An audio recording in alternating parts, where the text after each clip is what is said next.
Hello everyone, তো সবাই কেমন আছো? আশা করি ভালো আছো। আমিও খুব ভালো আছি। এসএস ফ্যামিলি চ্যানেলে স্বাগত জানিয়ে আজকের ব্লগটা স্টার্ট করতেছি। সকালে প্রথমে ঘুম থেকে উঠে একটু রেয়াজ করে নিলাম, তারপরে এসে কোনো খাবার ছিল না, কি খাবো তাই ভাবলাম পান্তাগুলো গরম করে নিয়েছি, গরম করে ফেনা ছেঁকে দিয়েছি আর একটা বেগুন পুড়ে বড়ি ভাজা দিয়ে এখন ভাত খাচ্ছি। খুব খেতে পাচ্ছিল।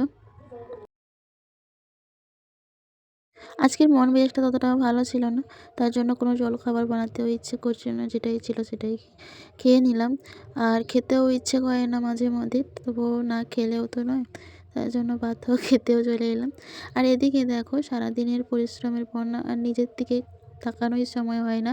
এদিকে আমার পাগুলো পুরো ফেটে চৌচির হয়ে গেছে, আর এতটাই এখানে ঠান্ডা, পুকুরের জলগুলো না পুরো নষ্ট হয়ে গেছে। আর ঠান্ডার জন্য না কি জানি না, আমি পায়েগুলো পুরো প্রচণ্ড লাল লাল হয়ে বড় বড় ব্যথা বেরিয়েছে। আর আমার অবস্থা দেখো, এদিকে পুরো যেন পাগলি বসে আছে, সারাদিন চিরুনি করারও সময় পাই না, একটা মাথায় কপালে টিকও নাই। তাই ভাবলাম যে আজকের বিকালে একটু নিজের রূপচর্চা করি, তাই জন্য বিকালে একটু গরম জল নিয়ে চলে এসেছি, নিয়ে এসে একটু পাগুলো ঘষাঘষি করছি, দেখি যদি একটু পরিষ্কার হয়। রোজ ভাবি পরিষ্কার করব, কিন্তু সত্যি কথা বলতে পরিষ্কার করার সময় পাই না। আর যখন পাই না তখন আর মনে হয় দূর আর থাক, ও যা আছে আছে, আর ভালো লাগে না। আবার নিজেকে মাঝে মধ্যে যখন মাইন্ড ফ্রি হয়ে যায় তখন মনে হয় এ কী অবস্থা আমার। এই যে দেখো পাগুলো পুরো ধুয়ে ফেলার পর, ক্লিন করে ফেলার পর এই যে পাগুলো ঝকঝক করছে। এরপরে একটু নেল পালিশ লেপে দিলে আরও সুন্দর লাগবে, তাই না?